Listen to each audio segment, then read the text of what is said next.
देखिए, जो संभल का मामला है, मेरी नजर में ये बहुत ही सोची समझी घिनौनी राजनीति के तहत ये सारा मामला है और मुझे बहुत दुख के साथ कहना पड़ रहा है, लेकिन मैं कहूंगा जरूर कि अदालत भी इस सारे षड्यंत्र में शामिल है। जब देश में कानून है जो धार्मिक स्थलों से संबंधित सन 1991 का कानून बना हुआ है, पार्लियामेंट द्वारा पास है, जिसमें कहा गया है कि 1947 से पहले की जो स्थिति इस देश में है, सभी धार्मिक स्थलों की स्थिति वही रहेगी, उसमें कोई किसी तरह की कोई सवाल नहीं उठाएगा, कोई छेड़छाड़ नहीं करेगा।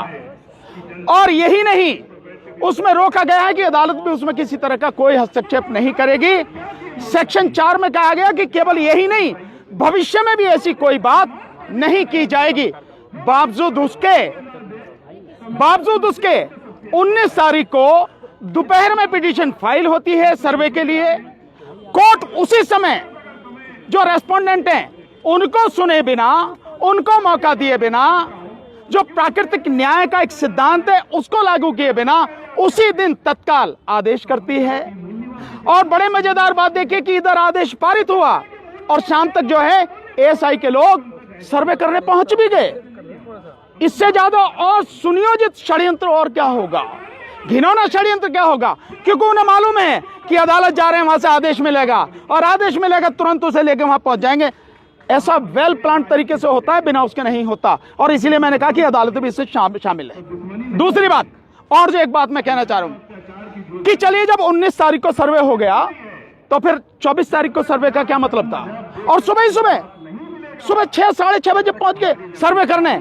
और उसके बाद में जो हुआ, 5 नौजवान बच्चे जो हैं हमारे, उनकी जान चली गई, हत्या की गई उनकी। मैं सीधा कहूंगा, उनकी हत्या। पहले सवाल का जवाब ले लीजिए यार, इसीलिए मैंने आपसे कहा पहले जवाब आने दो, उसके बाद में जो आप सवाल पूछना। उनकी हत्या हुई और आरोप अब ये लगाया जा रहा है कि पुलिस ने गोली नहीं चलाई, जबकि आप देख रहे हैं पुलिस कैसे गुंजू करके, वो है ना पुलिस वाला यूं करके पिस्टल चला रहा और एक यूं करके चला रहा, वो ये सारी स्थिति। लेकिन पुलिस कमिश्नर ने इनकार किया है सर कि पुलिस की गोली से आपने कभी देखा है कि कोई अपराधी ये कहता हो कि मैंने अपराध किया है? सर, खुदाई का जो मसला है कि जो एएसआई खुदाई कर सकता है कि नहीं कर सकता? नहीं कर सकता। जो संविधान में जो कानून है बना हुआ 1991 का, वो किसी को भी इजाजत नहीं देता कि आप उसमें एक कदम भी रखें इस नियत से कि आप उसका सर्वे कर रहे हैं, कुछ कर रहे हैं। वो कानून पूरी तरह से रोकता है। कानून कैसे सर्वे से पता कैसे लगेगा कि क्या पता लगाना है आपको? जब संविधान ने कह दिया, जब इस देश के कानून ने कह दिया कि 1947 से पहले की जो परिस्थिति है वो उसमें कहीं भी कोई भी उस पर कोई सवाल नहीं होगा, कोई छेड़छाड़ नहीं होगी, फिर क्या पता लगाना है आपको? कौन होते हैं आप पता लगाने वाले? एएसआई कौन होता? तो क्या इसके पीछे कोई बड़ी साजिश नजर? मैंने बताया, बाकायदा साजिश है और बड़ी घिनौनी साजिश है। और अगर ये साजिश नहीं होती तो पिटीशन पड़ा, विपक्षी को मौका दिए बिना आदेश हो गए और आदेश तुरंत लागू हो गया। यहाँ सालों साल आदेश पड़े रहते हैं, धूल चाटते रहते हैं, मिट्टी लग जाती है उन पे, अधिकारी कभी गौर ही नहीं करते। और यहाँ तो पहले से तैयार बैठने, सांझ को पहुंच गए वहां। और क्या चाहिए? षड्यंत्र कैसे होता, मिली भगत कैसे होती है, ये सब कुछ सामने है। और 24 तारीख को क्यों किया गया, इसका भी एक कारण है। 24 तारीख को इसलिए किया गया कि 23 तारीख को बेईमानी से जो बीजेपी जीत कर आई है चुनाव में, विशेषकर अगर उत्तर प्रदेश में कहूं तो 9 जो उपचुनाव में सीटें थी, उन पर में 7 सीटों पर जिस तरह से जीत के आई है, ऐसी गुंडागर्दी आपने पहले कभी नहीं देखी होगी।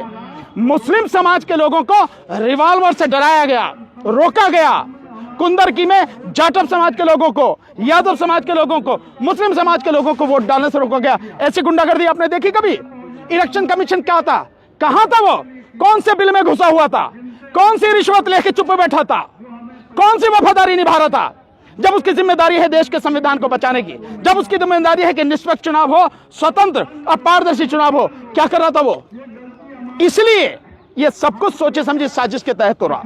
कहा जा रहा है पुलिस की तरफ से संभल का क्या ऐसा भी आरोप? यार इन्हें तो पूछ लें दो, आपने पूछ लिया। सर, कहा जा रहा है पुलिस की तरफ से कि पत्थरबाजी की गई थी, उसको कंट्रोल करना। आप बहुत सिंपल सी बात है कि जो पत्थरबाजी का आप आरोप लगा रहे हैं, मैं मानता हूं कि पत्थरबाजी हुई है, पर शुरुआत किसने की है? वो क्यों शुरुआत हुई है? पत्थरबाजी की क्यों शुरुआत हुई है? आप जाओगे और एक धार्मिक स्थल में कानून को जो है धता बताते हुए, पैरों तले कुचलते हुए आप बिल्कुल गैर कानूनी, गैर संवैधानिक काम करोगे। और उसके बाद जो आपसे पूछा जा रहा है आप उसका जवाब नहीं दोगे।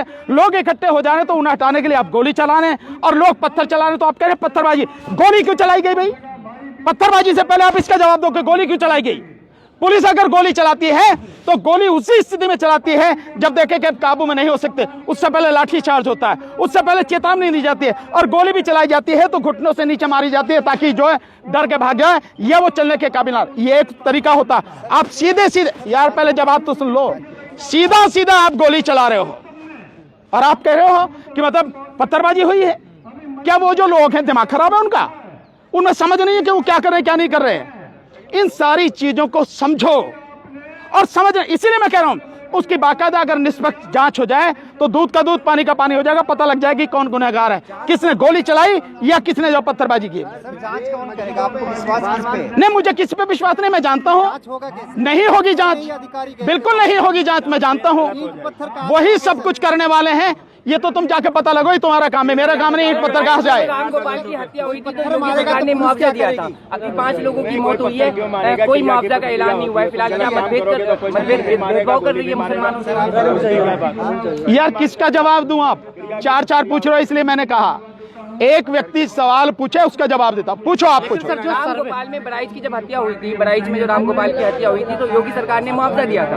अभी 5 लोगों की मौत हुई है, फिलहाल अभी मुआवजे का कोई ऐलान नहीं। तो जो वो रामगोपाल मरा था वो उनकी नजर में हिंदू था, उनका आदमी था, और वो जब भगवा झंडा फहरा रहा था मस्जिद पे या घर पे जाके तो वो उन्हीं का आदमी था ना। तो अपने आदमी को मरवा के दंगा करवा दिया तो उसको जो उन्हें वो देना ही देना था मुआवजा। ये मुसलमान मरे, और मुसलमान की कीमत क्या है? मुसलमान की, दलित की, ओबीसी की, इन आज की जाति में जो सत्ता में बैठे इनकी नजर में कीमत क्या? कुछ नहीं। इसलिए इन 5 को जो है मुआवजा नहीं। और आरोप इन पे यह भी लगा हुआ कि भैया इन्होंने पत्थर चलाए और पत्थर चलाने में दंगा किया इन्होंने, तो किस बात का इन्हें मुआवजा मिलेगा? 400 से ज्यादा की FIR हुई है, गिरफ्तारी हुई है, कैसे देखते हैं आप? नहीं, कैसे क्या देखते हैं? FIR होनी चाहिए, लेकिन FIR दोनों तरफ से होनी चाहिए। FIR दोनों तरफ से होनी चाहिए, FIR इधर से भी और FIR उधर से भी। एक तरफा कार्रवाई नहीं होनी चाहिए। इसलिए मैं कह रहा हूं निष्पक्ष जांचों पर। मैं जानता हूं कि निष्पक्ष जांच होगी नहीं, क्योंकि वही अपराध करने वाले हैं, वही FIR करने वाले हैं और वही फैसला करने वाले हैं, तो कहां से होगा? लेकिन सर जो सर्वे करने को गिरफ्तार कर लिया गया, जिस सदर ने प्रेस कॉन्फ्रेंस करके पुलिस की पोल खोली थी, आज उसे भी घसीट कर पुलिस ले गई, क्या कहेंगे आप इस पर? आप दोबारा से सवाल कीजिए। जो मस्जिद के सदर थे संभल के, शाही मस्जिद के, उन्होंने प्रेस कॉन्फ्रेंस किया था, उसमें पुलिस की नाकामी और क्या कहते हैं कमियों को गिनाया था। पुलिस ने आज उन्हें गिरफ्तार कर लिया। आप शुक्र मनाओ कि उन्हें गिरफ्तार किया, गोली नहीं मारी। उन्हें गोली भी तो मार सकते थे कि हमेशा के लिए उनकी जुबान बंद हो जाए।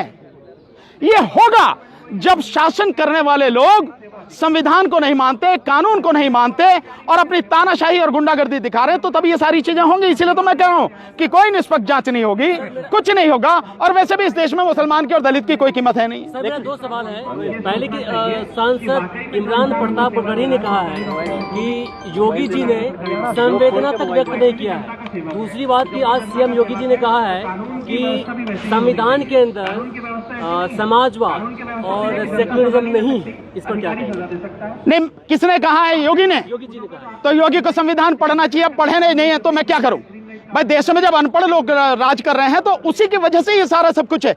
संविधान में बाकायदा समाजवाद शब्द लिखा हुआ है, सेकुलरिज्म लिखा हुआ है, धर्मनिरपेक्षता लिखी हुई है और ये प्रस्तावना में लिखा हुआ है।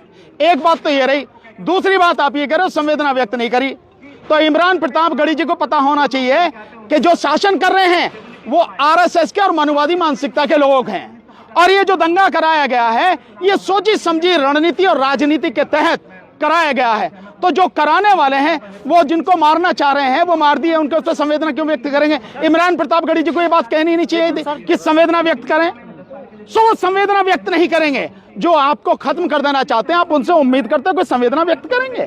लेकिन सर जो सर्वे, यार एक मिनट, जो सर्वे करने देगी टीम, उनके साथ जो लोग थे भड़काऊ नारे लगा रहे थे, वो कौन लोग थे सर? मुझे क्या पता भाई, मैंने देखे नहीं। आप पता लगाओ, आप पत्रकार लोग हैं, कौन थे भाई? अगर वो लगा रहे हैं तो स्वाभाविक है वो टीम का हिस्सा है उनकी, वो उसी टीम का हिस्सा है जिस टीम ने ये सर्वे के लिए एप्लीकेशन लगाई, जिस टीम ने ये आदेश करवाया और जिस टीम ने ये सारी टीम लेके वहां गए और वो जय श्री राम के जो नारे लगा रहे हैं ASI वाले। एएसआई वालों को तत्काल मुअत्तल कर देना चाहिए। किसी भी सरकारी अधिकारी कर्मचारी को किसी धर्म विशेष की बात करना और जब वो ड्यूटी पर हो तब बिल्कुल भी ठीक नहीं, गलत है। धर्म आपका व्यक्तिगत है, फिर घर में जो चाहो नारे लगाओ। आप सार्वजनिक रूप से उस समय नहीं, जिस समय जो है आप ड्यूटी पर हो, नहीं कर सकते। उनको तत्काल मुअत्तल किया जाना चाहिए, उनकी नौकरी खत्म की जानी चाहिए। कुछ नहीं मंदिर निकल रहे हैं, उसके बारे में क्या कहेंगे? बहुत सारे मंदिरों में बुद्ध की मूर्ति है, उसके बारे में ये जैसे ही बीजेपी की सरकार केंद्र से और राज्यों से जाएगी, ये सब मंदिरों में, जो मस्जिदों में मंदिर निकल रहे हैं, ये सब बंद हो जाएंगे। ये तभी तक है जब तक सरकार है। हजारों मंदिरों में बुद्ध की मूर्ति निकल रही है। एएसआई डिपार्टमेंट क्या करता है?